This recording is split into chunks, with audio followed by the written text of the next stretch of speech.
Good morning students. आज हम करते हैं, आपका चैप्टर चला हुआ था क्लास 7th का चैप्टर 4 हीट। उसका टॉपिक है ट्रांसफर ऑफ हीट। हीट किस किस प्रकार से ट्रांसफर हो सकती है।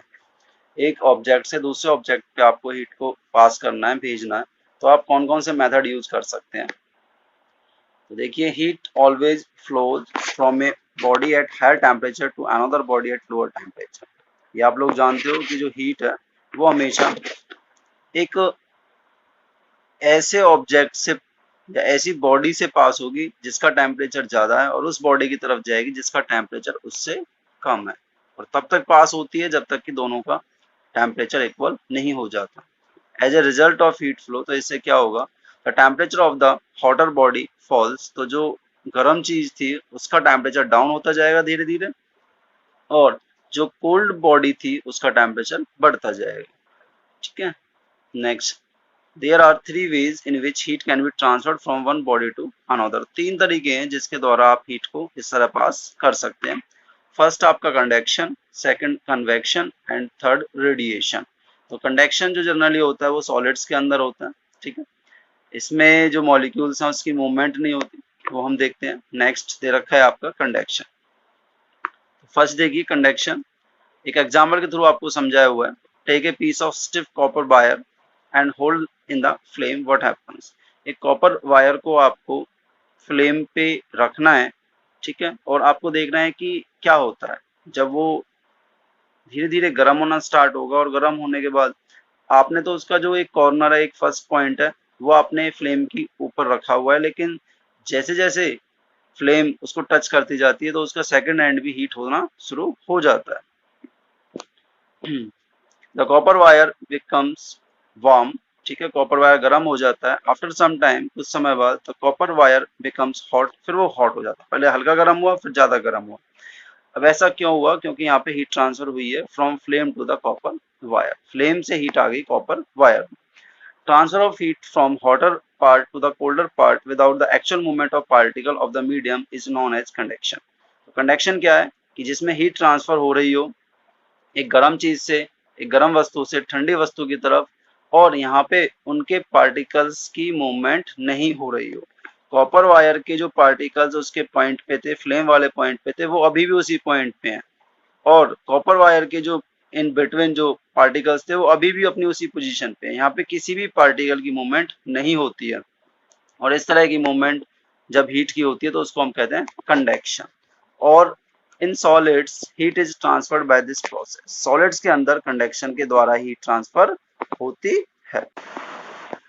This gradual flow of heat in a solid from the hot end to the cold end called conduction of heat. तो ये ग्रेजुअल फ्लो ऑफ हीट, जो धीरे धीरे हीट फ्लो हो रही है किसी भी सॉलिड में, ठीक है, किसी हॉट एंड से कोल्ड एंड की तरफ, उसको हम क्या कह देते हैं? कंडक्शन कह देते हैं। देखो, आपने वायर यूज किया, उसका एक एंड हॉट ज्यादा था, लेकिन दूसरा एंड बाद में हॉट होना शुरू होता है, धीरे धीरे वार्म होता है। तो यही यहाँ पे मूवमेंट हो रही है कि हीट ट्रांसफर हो रही है, हीट मूव कर रही है एक एंड से दूसरे एंड की तरफ। उस एंड से जो हॉट है उस एंड की तरफ जाइए जो कूल है। Heat conduction from an object to another takes place under the following two conditions. Heat conduction के रूप में अगर पास होगी तो उसके लिए दो कंडीशन है, वो आपको यहाँ पे दे रखी है।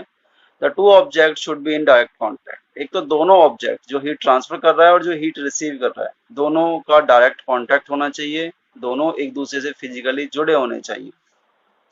Temperature of the two object should be different, और दोनों ऑब्जेक्ट के टेम्परेचर में डिफरेंस होना चाहिए। अगर दोनों का टेम्परेचर सेम रहेगा तो हीट ट्रांसफर मुमकिन नहीं होगी। सेकंड है आपका रेडिएशन। तो देखिए, आप यहाँ पे पिक्चर देख सकते हैं जिसमें कि फ्लेम जल रही है फायरप्लेस पे, और एक पर्सन सर्दी से बचने के लिए अपने आप को या अपने हाथों को यहाँ पे सेक रहा है। तो यहाँ पे जो उसको हीट रिसीव हो रही है वो किस फॉर्म में रिसीव हो रही है? वो रेडिएशन की फॉर्म में रिसीव हो रही है।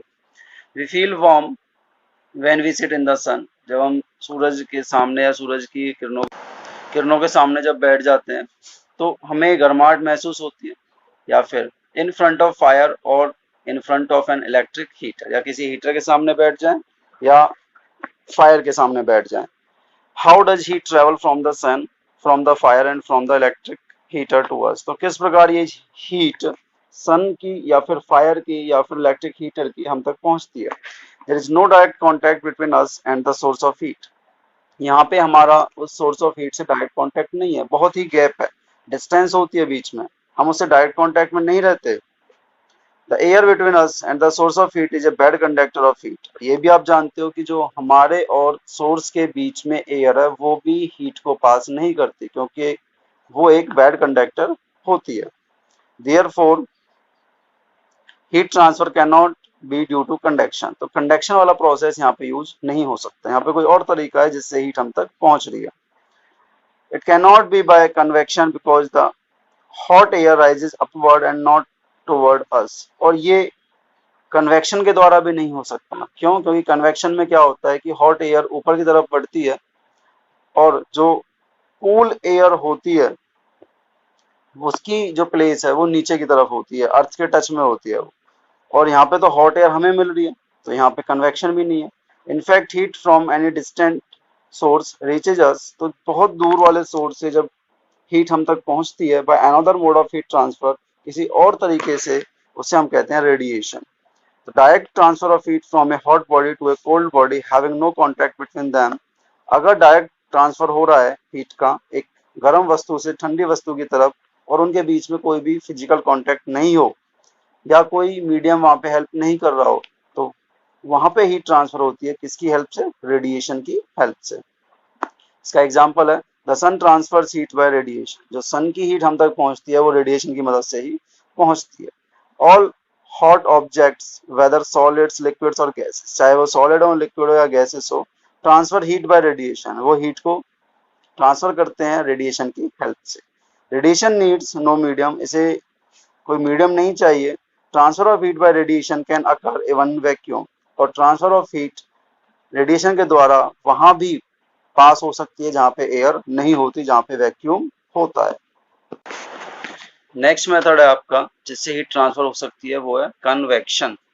Transfer of heat due to movement of the molecules of the medium is called convection. यहाँ पे जो हीट ट्रांसफर होती है वो मीडियम के मॉलिक्यूल्स की मूवमेंट की वजह से होती है, जिसको हम कन्वेक्शन कहते हैं।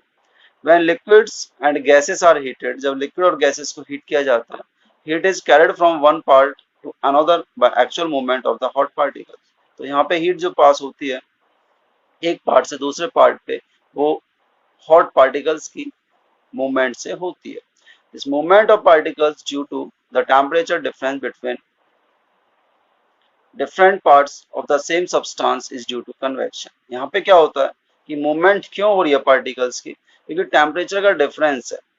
किसी भी बॉडी को जब आप हीट करते हो तो ऐसा नहीं होता कि वो उसकी सारी बॉडी एक ही बार में equal amount of heat gain करे और बराबर मात्रा में वो हीट हो जाए, ऐसा नहीं होता। उसका हर एक पार्ट अलग अलग टाइम पे अलग अलग हीट को रिसीव करता है। Only liquids and gases transfer heat bye convection. जो लिक्विड है और गैसेस है उनमें जो हीट ट्रांसफर होती है वो कन्वेक्शन की हेल्प से ही होती है। Air two is not a good conductor of heat, जैसा कि आप जानते हैं। Being a gas it can flow, ये फ्लो कर सकती है, and spread fast and also transfer heat bye convection. तो ये कन्वेक्शन की हेल्प से हीट को ट्रांसफर कर सकती है। Solids cannot transfer heat by convection because in solids the constituent particles cannot leave their position। Solids में कन्वेक्शन के द्वारा हीट ट्रांसफर नहीं हो सकती, क्योंकि आप जानते हैं कि सॉलिड के पार्टिकल्स अपनी पोजीशन को नहीं छोड़ सकते। यहाँ पे आप एक्टिविटी देख रहे हैं कि एक फ्लास्क में आपने वाटर लिया हुआ, उसको आप हीट कर रहे हो। तो जब वाटर हीट होता है तो आप देखते हैं कि उसके पार्टिकल्स में मूवमेंट होती है, नीचे से पार्टिकल्स ऊपर की ओर रन करते हैं, ठीक है, ऐसा आप देखते हैं। तो इस एक्टिविटी में क्या है कि water near the bottom the flask gets heated first. जो पानी फ्लास्क में नीचे की तरफ है वो जल्दी गर्म हो जाता है। इट राइजेस अप, और ऊपर की ओर वो बढ़ना शुरू हो जाता है।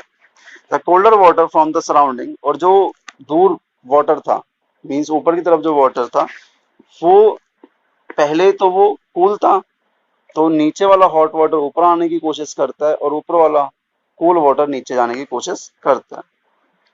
और ये प्रोसेस चलता रहता है जब तक कि सारा वाटर हीट ना हो जाए, सारे मीडियम का टेम्परेचर सेम ना हो जाए। This cyclic movement of water during heating sets the convection current.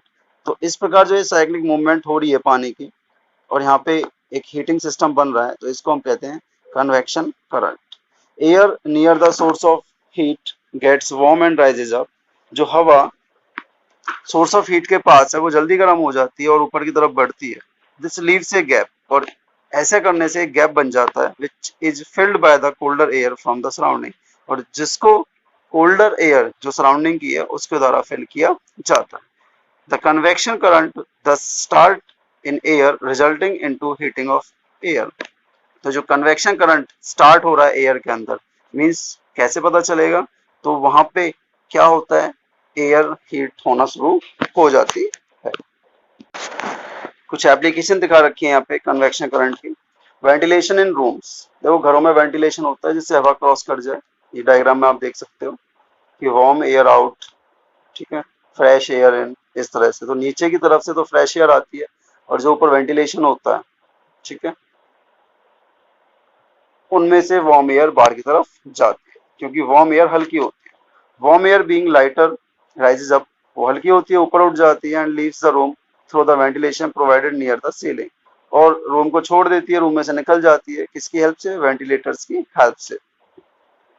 जो सीलिंग, जो छत की पास हम जिन्हें सेट करके रखते हैं, उसके टच में तो नहीं होता, कई बार उसके टच में भी होता है, लेकिन सीलिंग के आसपास ही वो वेंटिलेशन होते हैं। तो मेकअप फॉर दिस, ऐसा करने के लिए fresh air from outside enter the room. तो क्या होता है, जो फ्रेश एयर है बाहर रूम से वो रूम में आती है थ्रू द डोर्स, डोर्स की मदद से एंड विंडोज की मदद से। The convection current so set in the air, इससे क्या होता है, कन्वेक्शन करंट एयर में सेट हो जाता है, जो हेल्प करता है रूम को फ्रेश एयर रिसीव करने के। लैंड एंड सी ब्रिज, ये देखेंगे, ये भी एक एग्जांपल है convection current. Land and sea breezes are actually convection currents, ये भी कन्वेक्शन करंट्स होते हैं। कैसे होते हैं? ड्यूरिंग द डे, दिन के समय आपको पता है, द लैंड वार्म्स अप, कि धरती जल्दी गर्म हो जाती है, देन द सी, समुद्र के कंपेयर में। The air over the land, तो जो हवा लैंड के ऊपर होगी, जो उसको टच करेगी, बिकम्स हॉटर, वो गर्म हो जाएगी, एंड राइजेस अपवर्ड, और ऊपर की तरफ उठेगी।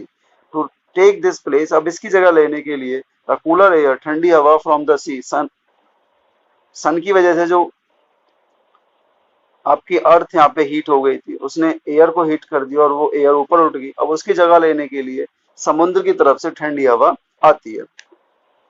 This convection current from the sea to the land, तो जो ये कन्वेक्शन करंट सी से लैंड की तरफ, धरती की तरफ बना है, उसको हम कहते हैं सी ब्रिज।